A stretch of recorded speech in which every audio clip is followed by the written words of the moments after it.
नमस्कार. Welcome to Monday musics.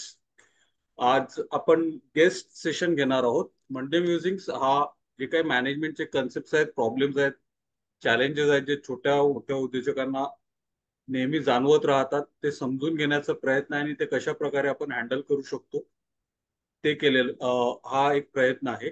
आजपर्यंत आपण वेगवेगळ्या विषयांवरती म्हणजे business model, canvas, leadership, sales process, customer journey map, customer empathy map, value proposition design अशा विविध विषयांवरती चर्चा केलेली आहे.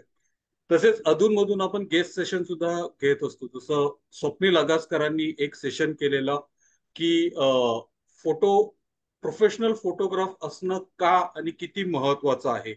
सचिन सावंत आहेत, त्यांनी सेशन घेतलेलं लेबर लॉ कम्प्लायन्सेस का महत्वाचे आहेत. अमोल जांभेकर आहेत, त्यांनी सेशन घेतलेलं पॉश वरती. अशा विविध विषयांवरती मंडे म्युझिक्स चर्चा करण्याचा हा एक प्लॅटफॉर्म आहे. दर सोमवारी 8 ते 9 आपण हे सेशन्स घेत असतो. आज आपल्याकडे गेस्ट आहेत नेहा बेंद्रे, ग्राफियॉनच्या त्या फाउंडर आहेत आणि inter design right user interface design आणि वेबसाईट डिझायनिंग त्याच्यामध्ये त्या आहेत. सो थोडक्यात त्यांच्याबद्दल माहिती देतो. त्यांचं 12वी पर्यंत शिक्षण झालेलं सोफिया कॉलेजमधून. त्याच्यानंतर त्यांनी डिप्लोमा इन डिझायनिंग केलेलं आहे आणि कमर्शियल UI इंटरफेस डिझायनर म्हणून त्या काम करत आहेत. 3 वर्ष जॉब केल्यानंतर त्या स्वतःचा व्यवसाय चालवत आहेत आणि त्याच्या थ्रू त्यांनी 3 मोठ्या व्हर्टिकल्स मध्ये काम करतायत: डिझाईन, मार्केटिंग आणि टेक्नॉलॉजी.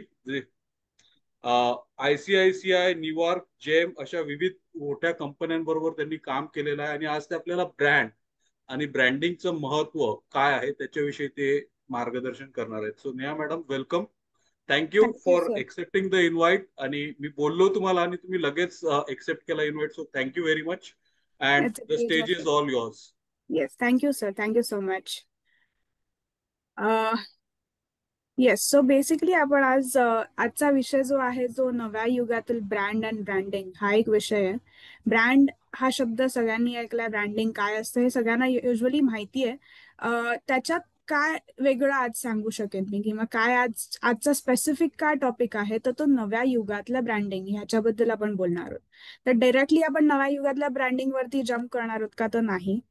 ब्रँडिंगचं हे मूळ काय आहे हे आपल्याला थोडंसं अंडरस्टँड करून घ्यायला लागेल. कारण हे सगळं हा सेशन हा एक अवेअरनेस सेशन म्हणून मी याच्याकडे बघेन. कारण ब्रँडिंग हे युजली जे असतं ते लोक अशा पद्धतीने बघतात की त्याची एक चेकलिस्ट आहे की मला लोगो डिझाईन करायचं, हे करायचं, ते करायचं, आणि ही चेकलिस्ट माझी असेल, फुलफिल्ड असेल, तर माझं ब्रँडिंग, माझ्या कंपनीचं ब्रँडिंग झालंय, असा जनरली लोकांचा एक पर्स्पेक्टिव्ह राहतो.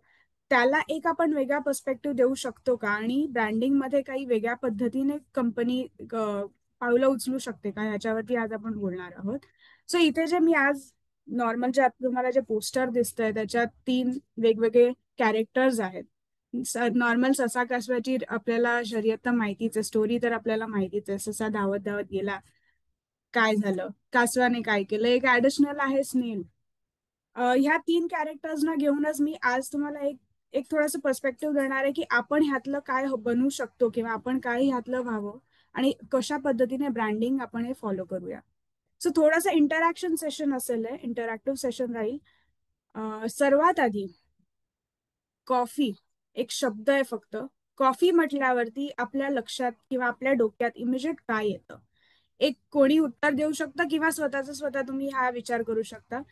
मी तुम्हाला सांगते की मोस्ट प्रॉब्ली आता जे जे लोक इथे आहेत त्यांनी स्टारबक्स हे नाव डोक्यात घेतलं असेल इमिजिएटली. कॉफी एक शब्दावरनं Starbucks. So coffee is equal to Starbucks असं मोस्ट प्रॉब्ली लोकांनी आन्सर दिलं असेल. ओके, मी कमेंट सुद्धा. Nescafe, yes. नेसकॅफे आणि स्टारबक्स ह्या 2 गोष्टी युजली इमिजिएट येतात कॉफी म्हटल्यावरती. सेकंड वर्ड आहे तो म्हणजे मोबाईल. सॉरी, मोबाईल म्हटल्यावरती काय येतं? IPhone. Yes. So iPhone first priority राहते नेहमी मोबाईलला. सेकंड आपण एक डोक्यात येतात तो सॅमसंग येऊ शकतो. सो काही एक टिपिकल नावं राहतात जे त्या वर्डला इमिजिएटली वर्ड म्हटल्यावरती ती रिकॉल व्हॅल्यू क्रिएट करतात. थर्ड आपण वर्ड बघणार आहोत तो आहे ट्रस्ट. आता मी म्हटलं ट्रस्ट, तर काय टाटा. सो टाटा हे का घडू शकतंय असं, एक सिंगल वर्ड आणि त्याच्याबरोबर आपण एका कंपनीला असोसिएट करतोय, जिथे आपण काय त्या कंपनीबद्दल ती कधी फॉर्म झाली, त्याचा ओनर कोण आहे, त्याचे कलर्स कुठले आहेत, त्याचा लोगो काय आहे, आपण काही बोलत नाही आहोत. जस्ट एक सिंगल कॉमन वर्ड. कॉफी ही कुठल्याही ब्रँडची असू शकते, मोबाईल हा कुठल्याही ब्रँडचा असू शकतो, ट्रस्ट सुद्धा कुठलंही असू शकतं, पण आपण त्याला रिलेट करून एक स्पेसिफिक वर्ड्स, त्याला इमिजिएट रिकॉल व्हॅल्यू आपण जी म्हणतो ती क्रिएट होते. सो हे काही झाले वर्ड्स. आता काही लाईन जे आपल्याला माहिती आहेत मोस्टली, जिंदगी के साथ भी जिंदगी के बाद भी, ही लाईन नाही, HDFC लाईफची नाही, अजून कोणाला माहिती आहे ही लाईन? LIC. LIC ची आहे. येस. सो हे एक एक टॅगलाईन आहे, पण त्यांनी ती एवढी कन्सिस्टंटली वापरली आहे की आपण त्याच्याबरोबर अगेन LIC ला रिकॉल करतो. त्याच्यामध्ये त्यांनी कधीच चेंज केला नाही, त्यांच्या मोस्ट ऑफ ऍड्स मध्ये ही लाईन यूज होते. सेकंड आहे कुछ मीठा हो जाए. सो ही पण एकदम कॉमन लाईन, कोणाला याचा कॅडबरीज. कॅडबरी. येस. सो त्यांनी सुद्धा हा कन्सिस्टंटली वापरलेली लाईन आहे त्यांच्या ऍडव्हर्टाइजमेंट वरती. ह्याच्यावरतीच बेस त्यांच्या कन्सेप्ट असतात.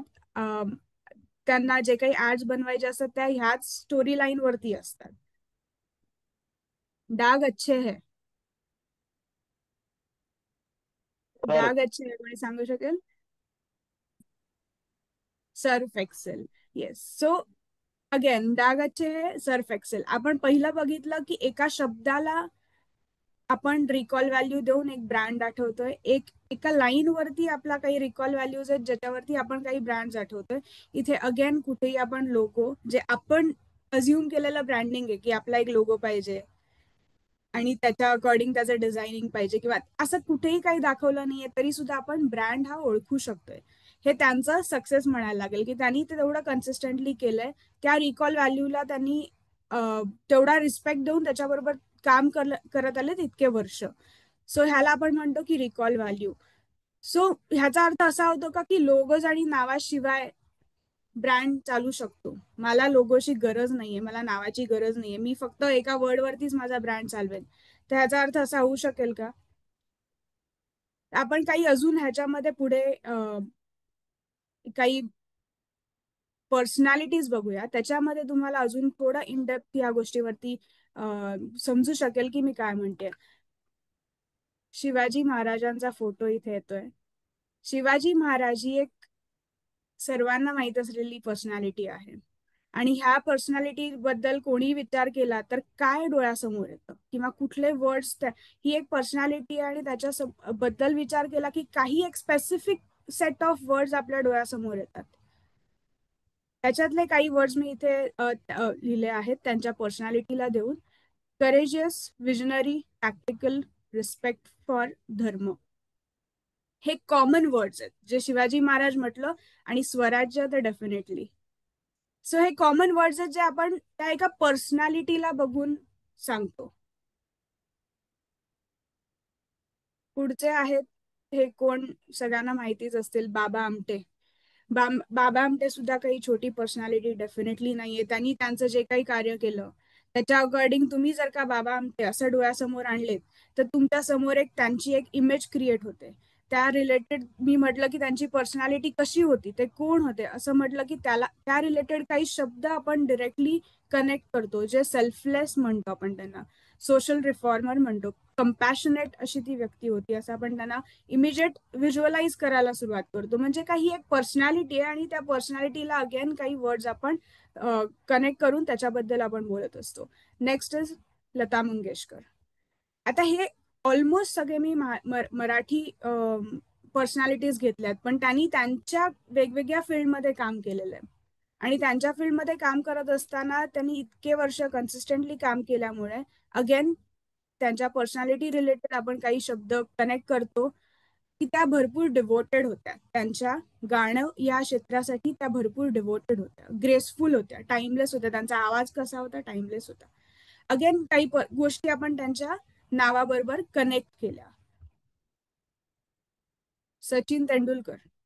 सचिन तेंडुलकर म्हटलं तर काय, disciplined, humble, consistent, inspirational. Okay.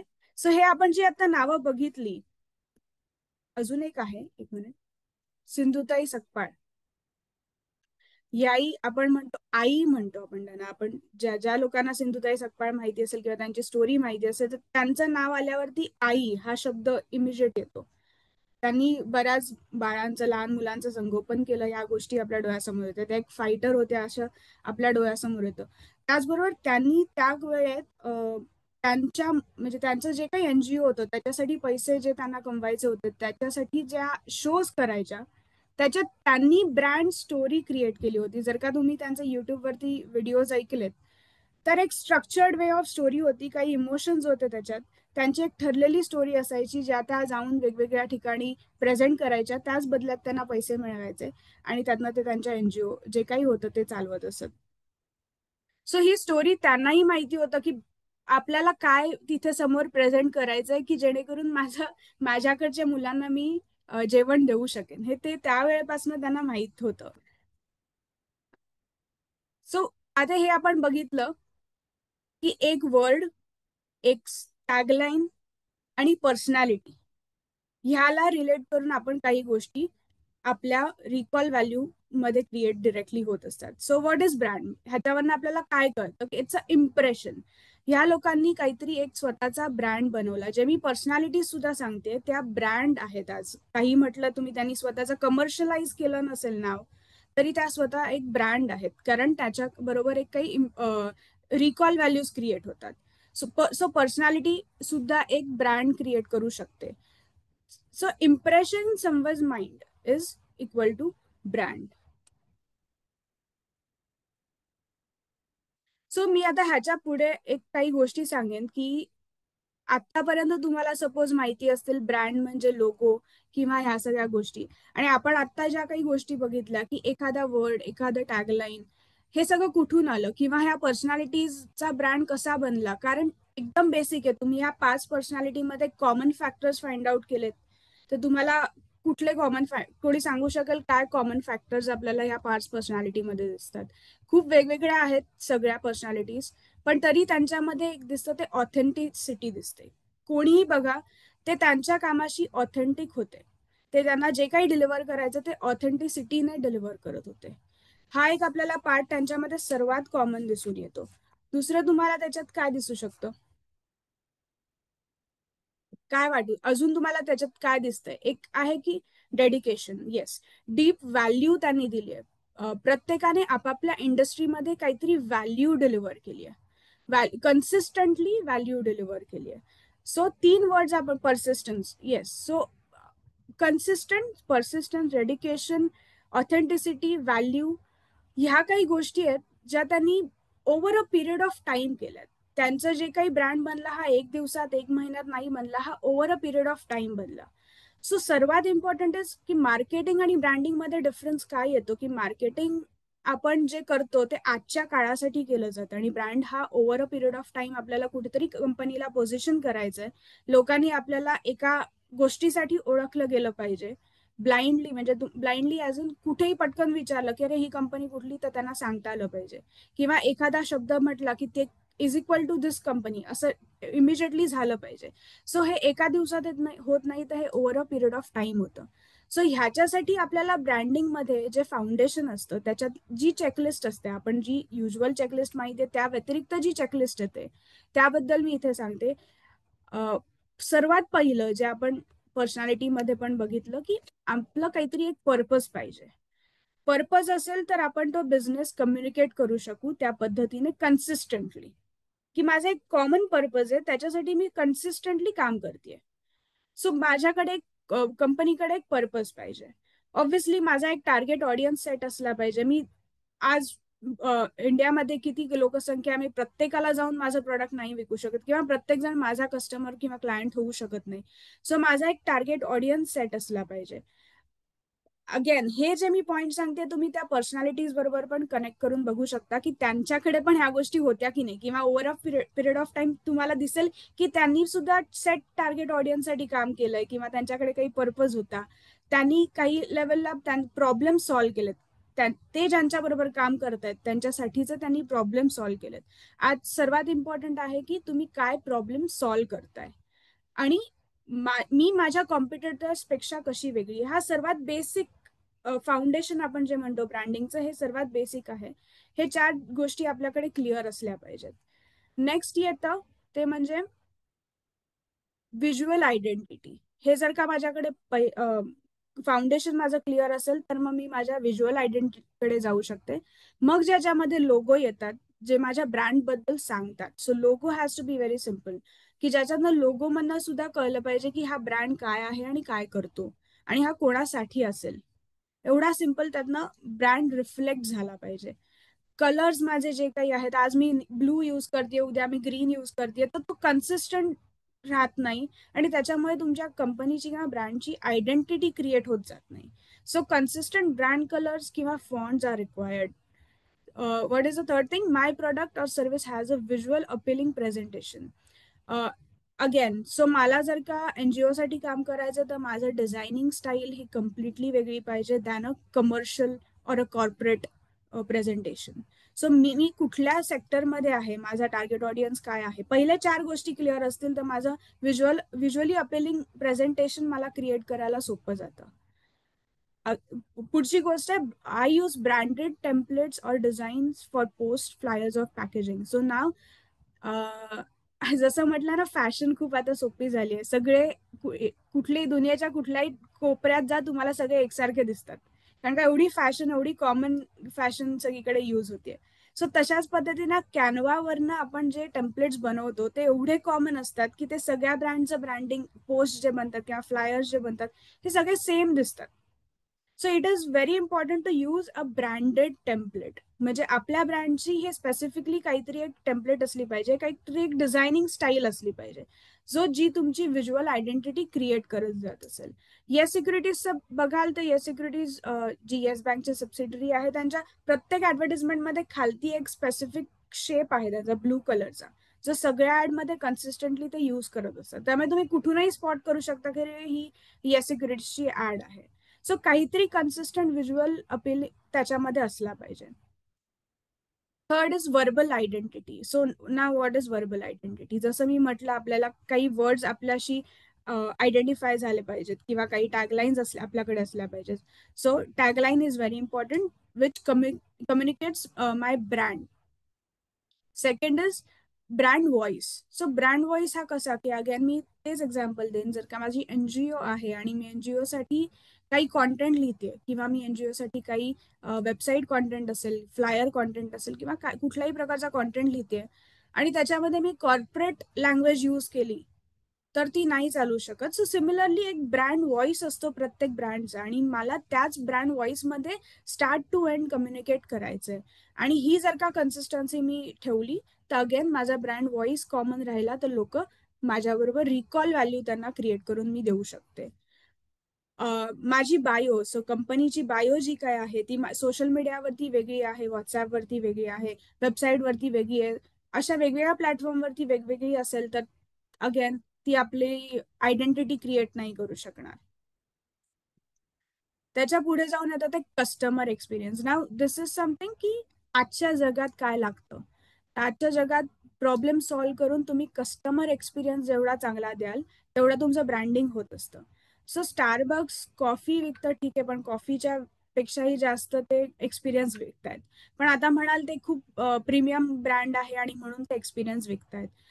तर जसा काळ बदलत गेला, म्हणजे मी म्हणेन की 2000 सालाच्या आधी लोकांना ब्रँड बद्दल अवेअरनेस क्रिएट करायची गरज होती, कारण तेव्हा लोकांना काही ब्रँड्स किंवा कुठले प्रोडक्ट्स तेवढे माहितीच नव्हते. सगळे नवीन नवीन प्रोडक्ट्स येत होते. 2000 सालानंतर प्रोडक्ट्सचे कॉम्पिटिटर्स उभे राहायला लागले. त्यावेळेस तुम्हाला मार्केटिंगची गरज लागायला लागली. इवन राईट अजूनही आपण मार्केटिंग करतोय कुठल्याही ब्रँडचं, कारण का तेवढे कॉम्पिटिटर्स आहेत. प्रोडक्टचे अवेअरनेस क्रिएट करायची आज गरज लागत नाहीये.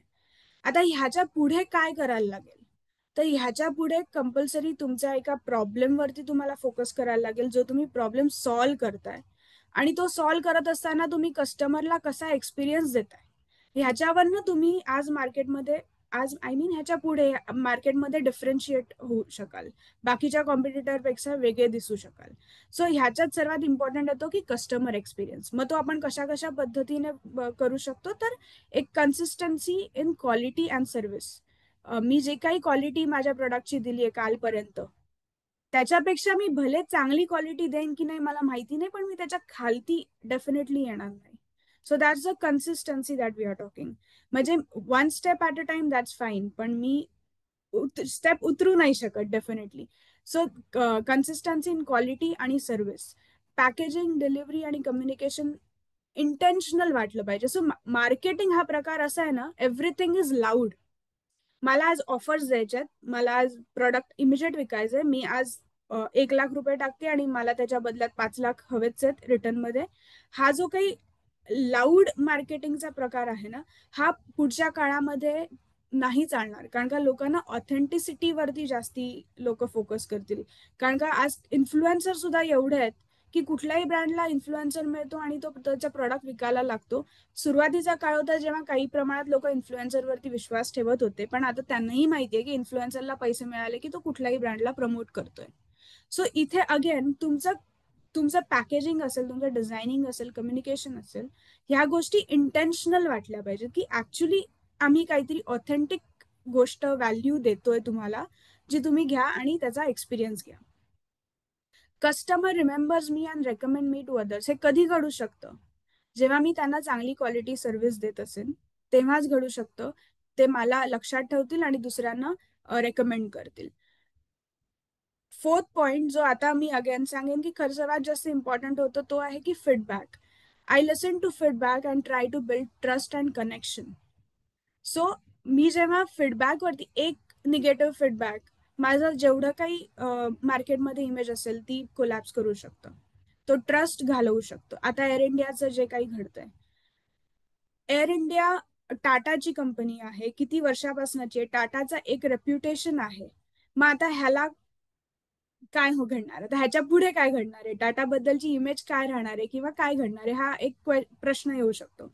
सो एक निगेटिव्ह फीडबॅक हा आपल्याला खूप महागात पडतो. त्यामुळे फीडबॅक ऐकणं आणि त्याच्यावरती काम करणं. टेस्टिमोनियल जरी मी नाही घेतले तरी एक वेळ चालू शकेल, पण मला जर का मार्केटमध्ये ब्रँड घडवायचंय, कन्सिस्टंटली काम करायचंय, तर मला फीडबॅक घेणं इम्पॉर्टंट आहे आणि फीडबॅकवरती काम करणं इम्पॉर्टंट आहे. सो ह्या काही गोष्टी आपल्याला करायला लागतात. Last but not the list, growth and engagement. आपण सुरुवातीला एकदम फाउंडेशन बघितलं की काय बेसिक गोष्टी, त्याच्यानंतर आपण कस्टमर एक्सपिरियन्स वरती आलो. आपल्याला कुठेतरी ग्रोथ पण करायची आणि एंगेजमेंट पण झाली पाहिजे. सो ती कशी घडू शकते, तर मी ब्रँड स्टोरी सांगेन.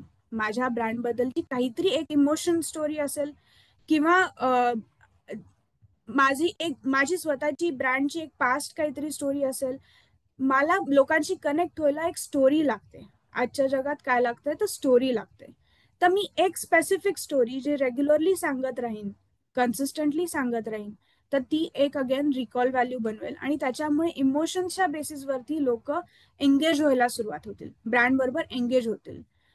I take small but consistent efforts towards visibility. Again ब्रँड्सना विजिबल राहायला पण तेवढंच गरजेचं आहे. आज तसंच कॉम्पिटिशन भरपूर आहे. लोकांकडे टाइम स्पॅन आपण म्हणतो खूप कमी झालाय, अटेन्शन टाइम स्पॅन खूप कमी झालाय, 3 सेकंदाचा झालाय. या सगळ्या ह्याच्यामध्ये आपल्याला कनेक्ट व्हायचंय, लोकांनी आपल्या बरोबर एंगेज व्हायचंय आणि त्यासाठी आपल्याला विजिबिलिटी पण आपल्याला दाखवायला लागते.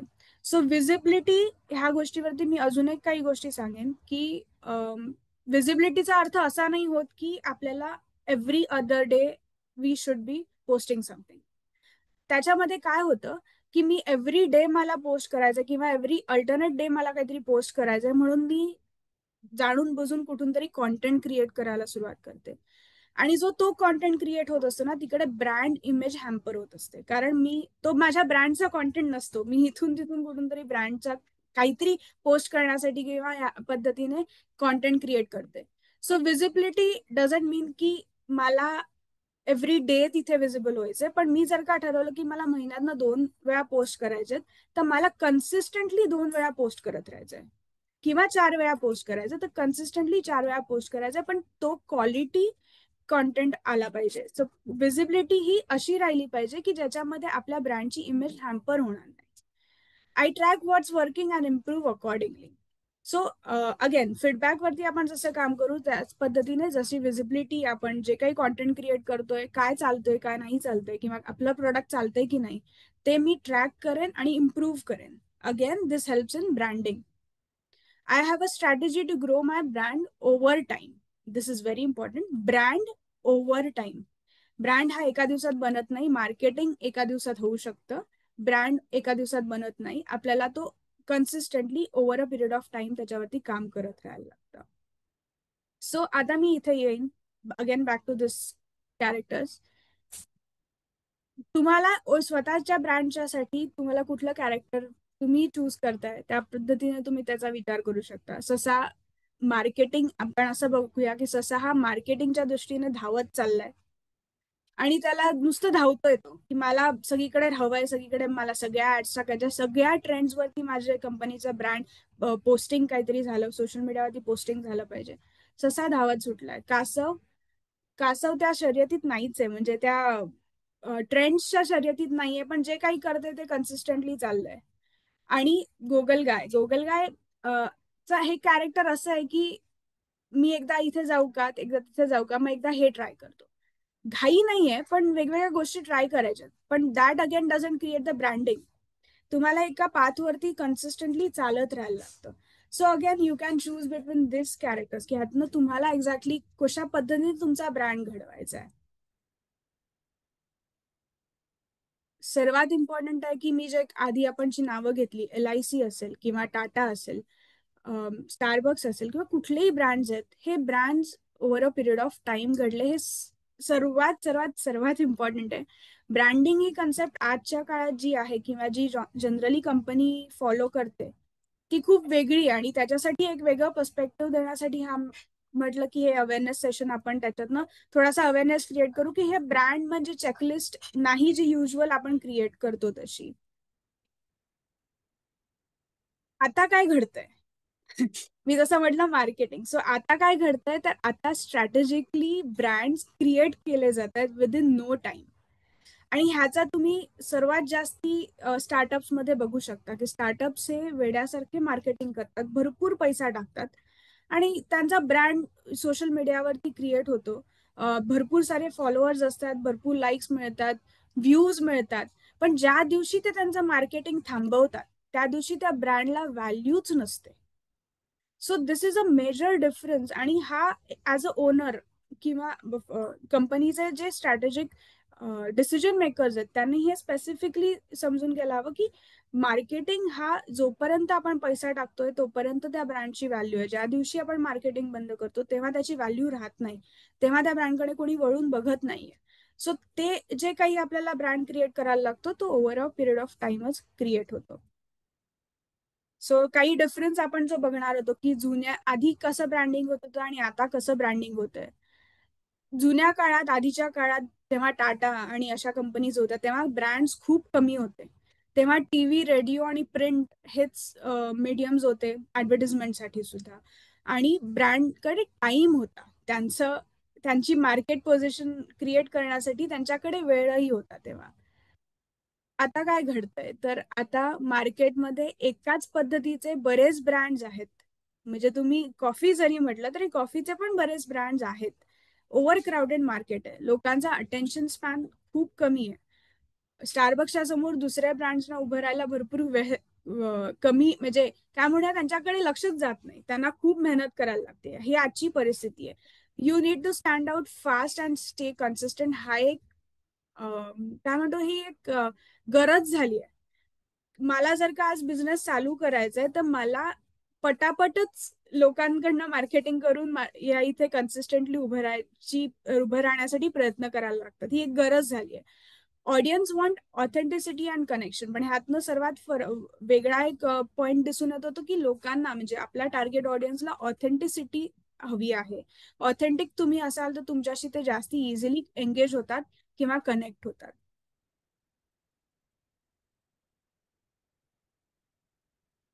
सो 3 वर्ड्स मध्ये आपण डिफाईन केलं तर काय म्हणू की ते लॉन्जेव्हिटी होती, लिगसी होती, लिगसी क्रिएट होत होत्या तेव्हा, आणि तेव्हा त्यांच्याकडे तेवढा रीच मिळत होता. म्हणजे 100 लोक आहेत तर 100 लोक एका ब्रँडकडे बघत होते, आज 100 लोक 100 ब्रँडकडे बघतात. सो हा डिफरन्स खूप आहे. सो आता तुम्ही म्हणाल की मग एक्झॅक्टली करायचं काय. आता काय घडतंय तर स्पीड. आपल्याला आज मी जर का हे प्रोडक्ट विकते तर उद्या त्या प्रोडक्टला काहीतरी नवीन कॉम्पिटिटर येऊन उभा असतो. मला सतत इव्हॉल्व्ह होत राहायला लागतं ब्रँड प्रोडक्टसाठी सुद्धा. स्टोरी टेलिंग आपल्याला रिक्वायर्ड असतं, आणि आजच्या काळात रिलेव्हंट राहायला लागतं, की मी आज जी काय स्टोरी सांगते ती खूप जास्ती लोकांना रिलेव्हंट वाटली पाहिजे, तर ते एंगेज होतात. मग आता कुठल्या पद्धतीने आपण ब्रँडिंग केलं पाहिजे. सो ह्यातला आपण मध्य साधू शकतो, की जसे जुन्या पद्धतीमध्ये व्हॅल्यू डिलिव्हर होत होती तसं आपण आजही व्हॅल्यू डिलिव्हर केली पाहिजे. चाबी रखने का चाहिए कन्सिस्टंटली आपल्या ऍडव्हर्टाइजमेंट लेकिन सुबह ना वो साथ कम्युनिकेशन झाले पाहिजेत, जसे टाटा आणि अमूल करतात. अमूलने त्यांचं जे ब्रँडिंग आहे, त्यांचं जे मार्केटिंग आहे, ते सुद्धा तुम्ही बघितलं असेल, कितीतरी वर्ष एका पद्धतीचं ते करतायत, त्याच्यामध्ये चेंजेस नाहीयेत. तशा पद्धतीने आपल्याला कन्सिस्टंट आणि इंटेन्शनल राहणं खूप सारं इम्पॉर्टंट आहे. But express it with today's tools. So तेव्हा जे काही टूल्स होते ते आता नाही आहेत. सो आता social media, personal story telling, design आणि digital touch point. Digital touch पॉईंटमध्ये आपण सगळे वेबसाईट असू शकते, व्हॉट्सअप असू शकतं.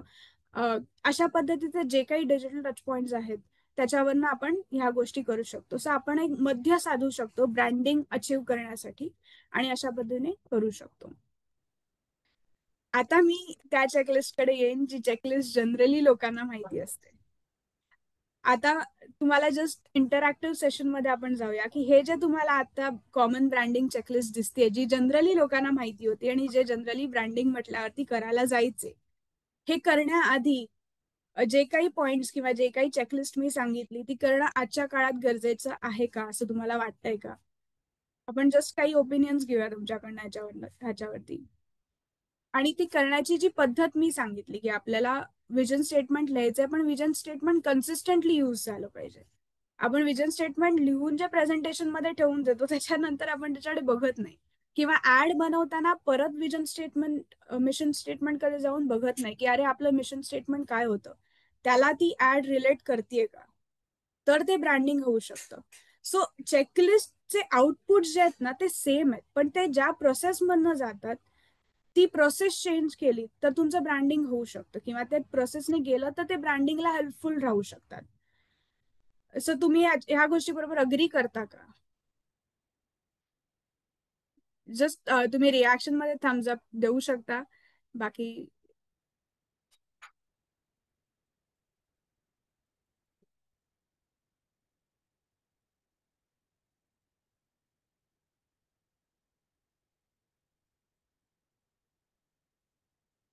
आणि आपण ह्याच्यानंतर तुमचे काही क्वेश्चन्स असतील ह्या रिलेटेड, किंवा काही डाऊट्स असतील ह्या रिलेटेड, तर आपण क्वेश्चन आन्सर्स डेफिनेटली घेऊ शकतो. आणि I hope. Hello. Hello. Start करूया क्वेश्चन आन्सरला. Neha, you can stop the screen share ना. ओके. सगळे मग स्क्रीनवर दिसतील, बरं पडेल. तर I'll just-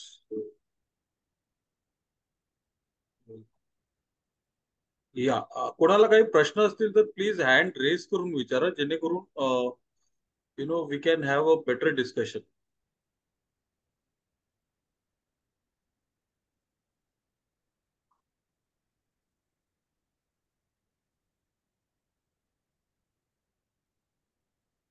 आय गेस नाही क्वेश्चन्स ऍज सच कोणाला आता असे नाहीयेत.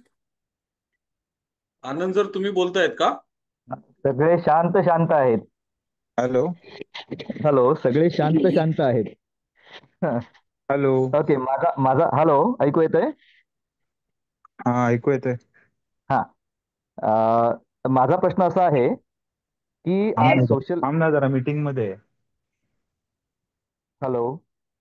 हॅलो. हा सर बोला. हा. आज स्थिती अशी आहे की हायेस्ट बजेट आणि लोएस्ट बजेट हे एकाच पॉइंटला आलेले आहेत सोशल मीडियावरती. हम्म. आणि त्यामुळे ब्रँडिंग ही एक गोष्ट झाली, पण त्याच्या मागची जी क्रेडिबिलिटी आहे, हम्म.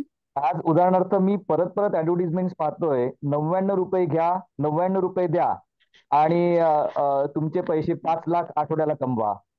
हम्म. 99 रुपये द्या आणि काहीतरी असं असं शिका वगैरे हम्म. वगैरे वगैरे. हम्म. हे माझ्या अनुभवाप्रमाणे हे सगळं जे आहे ते 99 रुपयाला 2 तासाचं फ्री वर्कशॉप असतं सपोजेडली.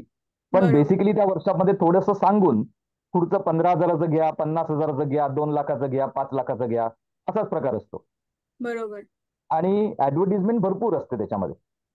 बरोबर. तर ह्याच्यामध्ये हे म्हणजे ब्रँडिंग भरपूर आहे, पण correct. How do we cultivate the credibility.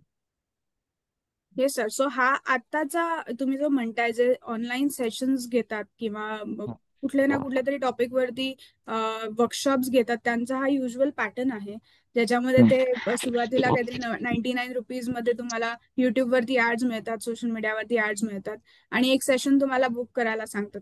तुम्ही ते सेशन अटेंड करता आणि त्याच्यामध्ये बरेच क्वेश्चन्स म्हणजे आपल्याला असे बऱ्याच गोष्टी अनुत्तरित राहतात, आणि ज्याच्यासाठी मग आपण पुढे जाऊन 20,000ची फी भरून किंवा अशी काही पेमेंट करून आपण हे करतोय. सो ह्याच्यात तोच प्रकार आहे की तुम्हाला आता तुम्ही जे म्हणताय की हे तुम्ही जे पॅटर्न बघितलात, ह्याच्यामुळे तुम्हीच स्वतः त्या लोकांसाठी एक ब्रँड म्हणजे निगेटिव्ह ब्रँड क्रिएट केलाय त्या टाईपच्या लोकांसाठी. सो क्रेडिबिलिटी ही अशी कोणी सांगून बनवू शकत नाही. ती अगेन मी जसं म्हटलं की ते ब्रँड जर का मला घडवायचा आहे ना, तर मला ती ऑथेंटिसिटी तुम्ही त्या लोकांकडे आज परत जाणार नाही ज्यांच्याकडनं तुम्ही ती निगेटिव्ह फीडबॅक तुम्हाला जो आता तुम्ही देताय, त्या लोकांकडे तुम्ही परत जाणार नाही आहेत, कारण तुम्हाला वाटतंय की तुम्ही ट्रॅप झालाय तिथे. सो हा जो एक्सपिरियन्स आहे ना, हा तुमचा जास्त दिवस टिकू नाही शकत. आणि हे जे मार्केटिंग जे करतायत 99 रुपीजचं, त्यांच्या ऍड जोपर्यंत रन होत आहेत तोपर्यंत त्यांचं काय म्हणतो पैसे कमवू शकतात. ज्या दिवशी त्यांचे 99 रुपीजच्या ऍड्स रन होणं बंद होतील तेव्हा त्यांचा बिझनेस बंद होतो ऑटोमॅटिक. हे सगळीकडे चाललंय. सो तुम्हालाच ऑटोमॅटिक समजतं की समोरच्याची क्रेडिबिलिटी आहे की नाही. हे कधी मी वन वर्ड मध्ये नाही सांगू शकत की ती व्यक्ती मला व्हॅल्यू देईल की नाही. हा ट्रस्ट एका दिवसात क्रिएट नाही होऊ शकत, हा ओव्हर अ पिरियड ऑफ टाइमच सर क्रिएट होतो. Yes thank you. Rishikesh. Thank you. I hello hope sir me answer केलंय. हॅलो. हा बोला ऋषिकेश. सर माझं माझं एक क्वेश्चन असा होता की आता याच्यामध्ये जसं स्पीडच्या विषयी बोलणं झालं, स्पीड आणि येस. क्रेडिबिलिटी ऑथेंटिसिटी वगैरे याविषयी. आता बरेचसे गोष्टी अशा असतात की जेव्हा आम्ही असं ब्रँडिंगशी रिलेटेड कंटेंट बघतो किंवा कन्सल्टंटशी वगैरे बोलतो, तेव्हा ते जशी लास्टला तुम्ही चेकलिस्ट दाखवली ना, हम्म. तशी चेकलिस्ट सगळी दाखवली जाते, त्याच्याविषयी बरोबर. सगळं सांगितलं जातं. आणि जे व्हर्च्युअल मीडिया आहे, सोशल मीडिया झाला, यूट्यूब झालं, व्हिडिओ झालं, ह्याच्यावरून ते खूप हे ब्रँडिंग करायला सांगतात अगोदर. हम्म. खूप त्याच्यावरून तुम्ही प्रॉडक्ट विषयी माहिती त्या वगैरे सांगतात. पण बरोबर. ह्याच्यामध्ये एक मेन इश्यू असा मला जाणवला की बरेचसे जे प्रॉडक्ट रिलेटेड प्रॉडक्ट्स जे आहेत आणि सर्व्हिसेस, तर ते आपण करू शकतो की आता ऑनलाईन माध्यमातून आपण करू शकतो, सर्व्हिस प्रोव्हाइड करू शकतो. पण बरोबर. प्रॉडक्टचा इश्यू असा असतो की प्रॉडक्ट हे ठराविक रिजन मध्ये कॉन्सन्ट्रेटेड असतं. बरोबर. की आता सपोज आपण मुंबईमध्ये करतोय तेच तुम्ही दिल्लीमध्ये नाही करू शकत किंवा अहमदाबादमध्ये नाही करू शकत, त्याला लिमिटेशन असतं. पण ह्याच्यावरचं सोल्युशन आम्हाला असं काही मिळत नाही की आम्ही एक ठराविक रिजन मध्ये आमचं प्रॉडक्ट एस्टॅब्लिश करायला कसं हे करायचं, कशा पद्धतीने ब्रँडिंग करायचं. कारण की ब्रँडची एखाद्या वस्तूची इमेज, आता फॉर एक्झाम्पल अगदी कपडे धुण्याचं साबण, प्रत्येक एरियामधलं पाण्याचं स्वरूप बदलतं. त्यानुसार त्याची ती पीएच व्हॅल्यू वगैरे असते, ती त्यानुसार ते तुम्हाला सोल्युशन वेगळं द्यायला लागतं. ह्याचा विचार प्रत्येक वेळी केला जात नाही. एक साधारणपणे चेकलिस्ट दिली जाते आणि तेच म्हणजे त्या सोशल मीडियाच्या रटमध्येच पुश केलं जातं. तर त्याच्यामध्ये कसा मार्ग काढायचा, कारण की ह्याच्यामध्ये एक डायलेमा क्रिएट होतो की आता आपण सोशल मीडियामध्ये आपलं पहिलं ब्रँडिंग मार्केटिंग करायचं का पहिलं आपण ऑन फील्ड जाऊन पहिलं मार्केटिंग करायचं. ओके. सो सर ह्याचा सर्वात इम्पॉर्टंट की चेकलिस्ट तर सेमच आहे. मी डिनाय नाही करणार की आउटपुट जे आहे, फायनल आउटपुटची चेकलिस्ट तुम्हाला सेमच दिसते, पण फक्त डिफरन्स असा आहे की तुम्ही ती कुठल्या प्रोसेसमधनं डेव्हलप करताय. आणि त्या प्रोसेससाठी मी जे आधीचे बेसिक चेकलिस्ट म्हटली ना, ही ॲज अ ओनर जर का तुम्ही फक्त तुमच्यासाठी क्लिअर आउट केली की हे पॉइंट्स मला ही गोष्ट करायची किंवा हे पर्पज आहे किंवा हे ते तुमच्याकडे क्लिअर असेल तर ते ब्रँड बनवायला इझी जाईल. इन केस ती ब्रँड कन्सल्टंट किंवा एजन्सी त्या सगळ्या गोष्टी लक्षात घेत नसेल तर ऍटलीस्ट तुम्ही तुमच्या आणि ह्या गोष्टी करू शकता. इम्पॉर्टंट इज की ते कुठल्या प्रोसेसमधनं ब्रँडिंग क्रिएट केलं जात आहे. आउटपुट हे सेमच दिसतं, प्रोसेस फरक पडते. दुसरा तुमचा जो प्रश्न होता की लोकल लेवलला डिरेक्टली करायचं की सोशल मीडियावरनं करायचं. सो आज एक तुम्ही सायकोलॉजी बघाल प्रत्येक माणसाची, तर तुम्हाला जरी लोकल लेवलला करायचंय ना तरी ती व्यक्ती तुमचा डिजिटल प्रेझेन्स पहिला चेक करते की तुम्ही डिजिटली प्रेझेंट आहात की नाही. तुमची वेबसाईट आहे का, तुमचं सोशल मीडिया अकाउंट आहे का, सोशल मीडियावरती पोस्टर्स असतील म्हणजे फक्त क्रिएटिव्ह ऍड्स डिझाईन केल्या असतील, फेस दिसत नसेल तरी त्यांना ते ऑथेंटिक वाटत नाही. सो तुमचा फेस तुम्ही ऍज अ ओनर म्हणा किंवा कोणी म्हणजे तुमच्या एक फेस जेव्हा दिसतं तेव्हा थोडी त्याची एंगेजमेंट वेगळी राहते, ऑथेंटिसिटी, ट्रस्ट क्रिएट होतो. सो काही प्रमाणात सोशल मीडियावरती तुमचे पोस्ट असणं त्याच्यासाठी इम्पॉर्टंट आहे. अगेन तुम्ही जर का 10 पोस्ट टाकून सोडून दिलं असेल तर ती जेव्हा रिटर्न तुमच्या सोशल मीडिया अकाउंटवरती येईल तेव्हा त्यांना वाटेल की हा बिझनेस बहुतेक बंद झाला. सो मे बी 3च पोस्ट करा पण ऍटलीस्ट काहीतरी कन्सिस्टंटली पोस्ट करत जा. दिस इज दी वन वे. पण आता सोशल मीडियावरती पोस्ट करून तुम्हाला तुमच्या बिझनेसला फायदा म्हणजे इमिजिएटली सेल्स वाढतील का? तर आता तुमचा जो बिझनेस आहे, सो सर मी तुम्हाला ओळखते, मला माहिती तुमचा काय बिझनेस आहे. सो तो बिझनेस असा आहे ना की तो टेस्ट वरती चालतो. टेस्ट केल्याशिवाय कोणी विकत नाही घेणार. चिवडा कारण सगळीकडे मिळतो पण चिवड्याची टेस्ट फक्त घ्यायचा की नाही ठरवतं. सो हा जो प्रकार आहे हा तुम्हाला टेस्ट ही सोशल मीडिया नाही देऊ शकत. ती तुम्हाला कुठेतरी जाऊन पर्सनली कुठेतरी एका सेशन मध्ये किंवा एका क्राऊड मध्ये जाऊन तुम्हाला उभं राहायला लागतं की जिथे तुम्हाला ऍट अ वन स्टॉप 10,000 म्हणजे 10,000 I mean to say number of people भेटू शकतात. So social media presence is compulsory definitely. त्याची तुम्ही फ्रिक्वेन्सी ठरवू शकता किती ठेवायची. आणि सेकंडली तुम्हाला मी जसं म्हटलं लोकल एरियामध्ये जर का करायचंय तर आणि चिवड्यासारखी गोष्ट ही टेस्ट वरती पहिली विकली जाऊ शकते. आणि ती कधी सोशल मीडियावरनं विकली जाऊ शकते जेव्हा त्याचा ब्रँड बनेल. चितळे आज सोशल मीडियावरनं विकलं जाऊ शकतं. चितळेने उद्या कुठलंही नवीन प्रोडक्ट काढलं ना तरी लोक जाऊन ते बाय करणार आहेत विदाऊट टेस्टिंग. त्यांना त्याची गरज लागणार नाहीये. सो आज जेव्हा नवीन ब्रँड बनतोय ना तेव्हा तुम्हाला ऑफलाईन सुद्धा तेवढंच काम करायला लागतं आणि at the same time digital presence पण ठेवायला लागतो. आणि तो डिजिटल प्रेझेन्स ठेवताना जसं मी म्हटलं ब्रँडिंग प्रोसेस तुमची जर का तुम्ही क्लिअर पद्धतीने केली असेल तर तुमच्या आता 3 पोस्ट सुद्धा तेवढीच व्हॅल्यू डिलिव्हर करतील. आणि नाही की फक्त ट्रेंड आला आणि ट्रेंडचं रील बनवलंय असं नाही होणार. नाही, मी क्वेश्चन हा अशासाठी विचारला कारण की माझ्या ओळखीमध्ये अजून 1-2 जण आहेत. एक आहे ते फ्रेश कोकोनट सप्लाय करतात, एक जण आहेत ते काय त्यांचं कट व्हेजिटेबल्सचा वगैरे बिझनेस आहे. पण त्यांना हाच इश्यू येतो की त्यांनी अगोदर सोशल मीडियामध्ये त्यांनी रील्स बनवायला वगैरे ह्याला त्याला बराच खर्च केला. पण त्यांचं ऑन ग्राउंड वरती जे प्रॉडक्ट आहे त्याचा सप्लाय पुरेसा होत नाही किंवा त्यांचं ते प्रॉडक्ट दिसत नाही वगैरे. तर मग ते चर्चा करताना हा मुद्दा आला आणि हा एक डायलेमा असं म्हणजे कॉमन डायलेमा समजून आला की आपलं समजा जर प्रॉडक्ट आहे तर प्रॉडक्ट आपण अगोदर मार्केटमध्ये म्हणजे ऑफलाईन आपला ब्रँड पहिला पोचवायचा का आपण पहिलं ऑनलाईनच्या मागे लागायचं.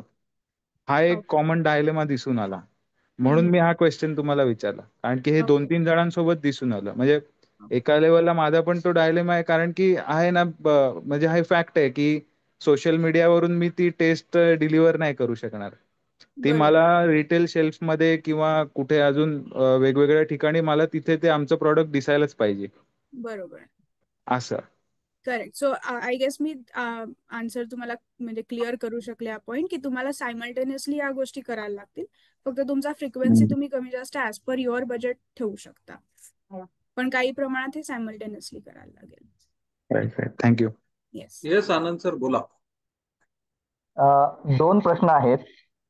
माझा व्यवसाय बिझनेस ऍस्ट्रॉलॉजी आहे आणि त्याच्यामध्ये astrology is a very strong commodity brand.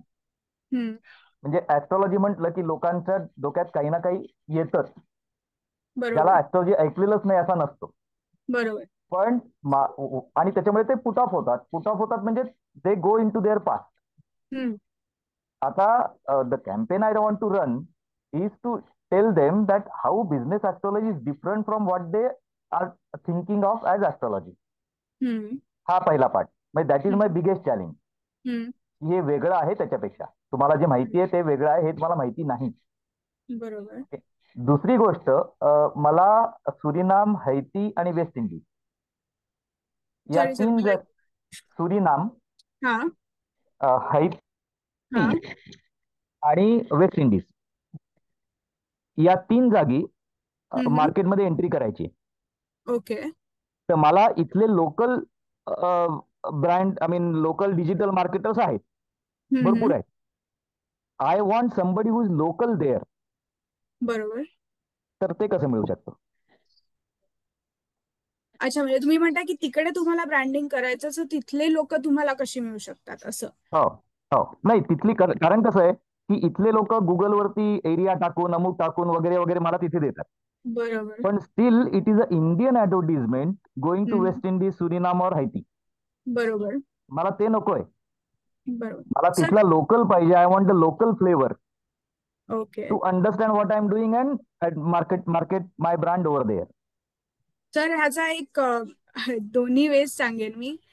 एक, तुम्ही म्हणाल की जर का तुम्ही जाऊन तिकडच्या ऍक्च्युअल लोकल एका माणसाला, जिथे त्याची ओळख आहे, जसं आपण म्हणतो ना नेटवर्क आहे, तशा एका व्यक्तीला भेटला, तर ती एक इझी वे मी का म्हणते, कारण का जी दुसरा पद्धत आहे ज्याला आपण एसईओ म्हणतो, आणि एसईओ हे लोकल एरियाच्या अकॉर्डिंग केलं जातं. म्हणजे मला जर का आज महाराष्ट्रामध्ये एखादं प्रोडक्ट विकायचं ना, तर मी महाराष्ट्रामध्ये सर्च करणाऱ्या लोकांना माझं प्रोडक्ट दिसलं पाहिजे अशा पद्धतीने वेबसाईटला कीवर्ड्स देते. आता तुम्हाला ज्या एरियात तुमचा प्रोडक्ट किंवा सर्व्हिस विकली गेली पाहिजे असं तुम्ही जे म्हणताय, तर त्याच्यासाठी त्या एरियातले कीवर्ड्सचं जे रँकिंग आहे त्याच्याप्रमाणे एसईओ केलं जातं, जेणेकरून तिथे लोकांनी सर्च केल्यावरती पहिल्या 10 मध्ये तुमचं वेबसाईट दिसून येते. मी ही पद्धत का म्हटलं की ही थोडी एक्सपेन्सिव्ह जाते, कारण त्याचं ऑर्गॅनिक वे मध्ये आपण एसईओ करतो. अगेन, हे एका दिवसामध्ये गुगल रँक करून देत नाही. त्याला कन्सिस्टंटली आपल्याला 6-7 महिने काम करायला लागतं एसईओ साठी, आणि एसईओ काम करताना अगेन त्याचा एक्सपेन्स येतो. सर्वात पहिली गोष्ट, तुमचा तिकडे नेटवर्क असेल, डेफिनेटली पहिलं ते ट्राय करा. पण जर का तुम्हाला डिजिटलीच करायचं आहे, तर एसईओ हा एक ओनली वे आहे की जे तुम्हाला तिथे स्पेसिफिक एरियासाठी टार्गेट करून तुम्ही तुमच्या वेबसाईटचं रँकिंग वाढवू शकाल, जेणेकरून उद्या कोणीही ऍस्ट्रॉलॉजी सर्च केलं तिथे, तर ते तुम्हाला डिरेक्ट कॉन्टॅक्ट करू शकतात, त्या एरियातलं म्हणते स्पेसिफिकली. नेहा, दुसरा एक प्रश्न होता आनंद सरांचा, की how does astrology is a commodity product, so how does he differentiate himself from? Yes, so ते म्हणतात की बिझनेस ऍस्ट्रॉलॉजी ही वेगळी आहे, आणि हे मी लोकांना कसं सांगू, हा त्यांचा एक प्रश्न होता.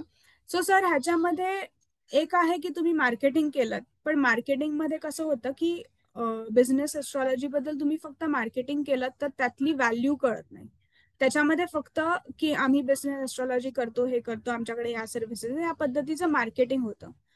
वेरिन तुमच्याकडे सपोज केस स्टडी असेल, केस स्टडी ॲज अन मी एखाद्या व्यक्तीसाठी, त्यांचा असा बिझनेस होता, त्यांचं मी हे केलं, आणि ह्यालाच तुम्ही तुमच्या स्टोरी टेलिंग फॉर्मॅटमध्ये जर का प्रेझेंट करत असाल लोकांसमोर, तर ते ऑटोमॅटिकली ती कन्सेप्ट लोकांना क्लिअर होते. जेव्हा ती कन्सेप्ट क्लिअर होत जाईल तेव्हा ते समजू शकतात की हे काहीतरी वेगळं आहे. सो त्याला आपण एक हुक लाईन म्हणतो ना, त्या हुक लाईनच्या बेसिसवरती तुमचे रील, तुम्ही स्टोरी लाईन फॉर्म करून बनवलेत, रील म्हणा किंवा एक व्हिडिओज काही म्हणतो आपण, जे तुम्ही तुमच्या ब्रँडिंगसाठी यूज करू शकता. जेव्हा तुम्हाला सांगायचं की मी बिझनेस ऍस्ट्रॉलॉजी करतो, आता बिझनेस ऍस्ट्रॉलॉजीची प्रोफाईल पाठवलीत, पण त्याच्यामधनं नाही कळणार की तुम्ही एक्झॅक्टली काय केलेत. पण तेच जर का तुम्ही एखाद्या ज्या व्यक्तीसाठी जे काही अशी केस स्टडी असेल त्याचा व्हिडिओ तुम्ही रेकॉर्ड केला असेल आणि तो पाठवलात, तर समोरचा माणूस त्याला कनेक्ट होऊ शकतो की ओके, अशा पद्धतीने हे करू शकतात किंवा अशा पद्धतीने हे मला हेल्पफुल होऊ शकतात. सो हे कनेक्शन तिथे ट्रिगर करू शकता तुम्ही अशा पद्धतीने, आणि मग ते तुम्हाला कन्व्हर्जन मध्ये हेल्प होईल, rather than just sending a flyer की आम्ही बिझनेस ऍस्ट्रॉलॉजी करतो असं. सर, मला काही अजून डाऊट आहे? Yes, thanks. Thank you. Yes, thank you. अजून कोणाला काही प्रश्न आहेत का? नाहीतर वी विल कन्क्लूड. जर कोणाला असतील तर प्लीज लगेच विचारून घ्या.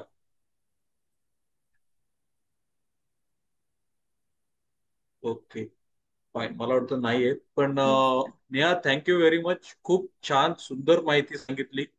थँक्यू आणि सर. इनफॅक्ट सुरुवात जी होती, I feel that was very good start ना, की आपण बऱ्याच वेळेला शब्दांवरती ब्रँड्स असोसिएट करतो आणि हे आपल्याला होत नाही. आणि मी बऱ्याच लोकांना ते सांगेन की तुम्ही जेव्हा सर्व्हिस आणि क्वालिटी डिलिव्हर करता तेव्हा लोक ऑटोमॅटिकली तुम्हाला त्याच्याबरोबर असोसिएट करायला सुरुवात करतात आणि आपण त्याच गोष्टीत कमी पडतो. हा एक खूप महत्वाचा मुद्दा आला. दुसरा मुद्दा की फक्त प्रोडक्ट असून किंवा सर्व्हिस असून फायदा नाही आणि फक्त ऑनलाईन असूनही फायदा नाही. या दोन्ही गोष्टी एकमेकांना पूरक आहेत आणि त्या एका कन्सिस्टंटली एकमेकांना पूरक कॉम्प्लिमेंटरी पद्धतीने झाल्या पाहिजेत. हा दुसरा एक मुद्दा खूप छान प्रकारे सांगितला. आणि तिसरा मुद्दा जी चेकलिस्टची कन्सेप्ट सांगितली ना, की any time you are designing a flyer किंवा वेबसाईट, तुमची व्हॅल्यूज, विजन, मिशन स्टेटमेंट त्याच्याकडे जा, पुन्हा पहा आणि ते सातत्य, कन्सिस्टन्सी, परफॉर्मन्स निर्माण होते की नाही ते पाहणं सुद्धा तितकंच गरजेचं आहे. आणि last but not the list, brand is not just a recall, right, but a visual customer experience. मला वाटतं अजून 2-3 growth impression. And engagement, right. या या ज्या गोष्टी आहेत त्या सगळ्या एका ब्रँड बांधण्यासाठी, उभारण्यासाठी महत्वाच्या आहेत. तर आय रिअली थँक्यू. म्हणजे आपण फक्त 5 मिनिटं बोललो मला वाटतं आणि you just said yes, right. So thanks for being part and taking this presenting on branding. खूप चांगल्या प्रकारे, सुंदर प्रमाणे सगळ्यांना समजेल अशी माहिती सांगितली. So if you are watching this online, please do like, share and subscribe. युट्यूबचं चॅनल आहे त्याच्यावरती तुम्ही हा व्हिडिओ पाहू शकता. अपलोड करत राहा तुम्ही. आज मला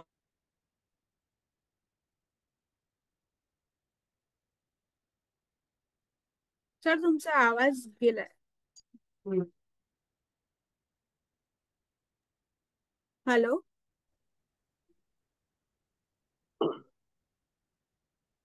अँथनी सरांचा आवाज येत नाही आय गेस. सचिन सर, तुम्ही हँड रेस केलाय, तुम्हाला काही बोलायचंय? हा, बोलायचं म्हणजे मला आज सगळे जे आज आपले पार्टिसिपेंट्स आलेले आहेत त्यांना एवढंच सांगायचंय. या सॉरी, मला वाटतं नेटवर्क हे झालं. हा 75th एपिसोड आहे.